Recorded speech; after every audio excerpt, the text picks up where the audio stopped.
ఎవరి మత విశ్వాసాలు వారివి. ఎవరు ఏ కులంలో పుట్టినా ఏ మతంలో పుట్టినా తమ తమ విశ్వాసాలకు అనుగుణంగా మతం మార్చుకోవచ్చు. కానీ ఒకసారి మతం మారాక మరేదో లబ్ధి పొందాలనే ఉద్దేశంతో వెనుకటి మతం తాలూకా హక్కులు ఉండాలని కోరుకోవడం ముమ్మాటికి తప్పే అవుతుంది. ఈ విషయాన్ని దేశ అత్యున్నత న్యాయస్థానం స్పష్టంగా తెలియపరిచింది. వేరే మత విశ్వాసాలను అనుసరిస్తూ కేవలం రిజర్వేషన్ల ప్రయోజనాలను పొందటానికే తమను తాము హిందువులుగా పేర్కొనడాన్ని సుప్రీంకోర్టు తీవ్రంగా తప్పుపట్టింది. ఇది రాజ్యాంగాన్ని మోసం చేయడమేనని పేర్కొంది. క్రైస్తవ మతంలోకి మారిన ఓ మహిళకు షెడ్యూల్డ్ కుల ధృవీకరణ పత్రాన్ని నిరాకరిస్తూ మద్రాస్ హైకోర్టు తీసుకున్న నిర్ణయాన్ని సమర్థించింది. కేవలం ఉద్యోగ ప్రయోజనాల కోసం ఆ మహిళ తాను హిందువునని పేర్కొనడాన్ని justice Pankaj Mittal, justice R మహదేవన్ల ధర్మాసనం 21 పేజీల తీర్పులో తప్పుపట్టింది. అంతేకాదు మరో కీలక విషయాన్ని కూడా తీర్పులో ప్రస్తావించింది. వేరే మతంలోకి మారాలనుకునేవారు ఆ మతానికి చెందిన సిద్ధాంతాలను, సూత్రాలను, ఆధ్యాత్మిక ఆలోచనలను పూర్తి స్థాయిలో నమ్మాలని, అది చాలా కీలకమని స్పష్టం చేసింది. మారే మతంపై ఎలాంటి విశ్వాసం లేకుండా మత మార్పిడి ఉద్దేశం కేవలం రిజర్వేషన్ల ప్రయోజనాల కోసమైతే అనుమతించలేమని చెప్పింది న్యాయస్థానం. అలాంటి ఉద్దేశాలు ఉన్నవారికి రిజర్వేషన్ల ప్రయోజనాలు కల్పిస్తే అది రిజర్వేషన్ల స్ఫూర్తికే విరుద్ధమని జస్టిస్ ఆర్ మహదేవన్ పేర్కొన్నారు.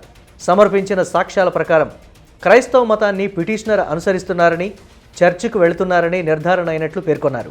క్రైస్తవ మతాన్ని అనుసరిస్తున్నానని, ఆలయాలకు వెళుతున్నట్లు పిటిషనర్ ప్రస్తావించారు కానీ తిరిగి హిందూ మతంలోకి చేరినట్లు ఎక్కడా ఆధారాలు సమర్పించలేదని న్యాయస్థానం తెలిపింది. స్థానిక యంత్రాంగం సమర్పించిన రికార్డుల ప్రకారం పిటిషనర్ క్రిస్టియన్ అని నిర్ధారణ అయింది. అయినప్పటికీ ఆమె తాను హిందువుననే చెప్తోంది. ఉద్యోగం కోసం ఎస్సీ సామాజిక ధ్రువపత్రం ఇవ్వాలని కోరింది. అయితే ఈ ద్వంద్వ వైఖరిని ఆమోదించలేమంది ధర్మాసనం. కేవలం ఉద్యోగం కోసమే తాను హిందువునని చెబుతూ రిజర్వేషన్లు కోరుతున్న క్రిస్టియన్ పిటిషనర్కు షెడ్యూల్డ్ కుల ధృవీకరణ పత్రం ఇవ్వడం రిజర్వేషన్ల లక్ష్యాలకు, సామాజిక విలువలకు విరుద్ధమని తెలిపింది. ఇది ఖచ్చితంగా రాజ్యాంగాన్ని మోసం చేయడమే.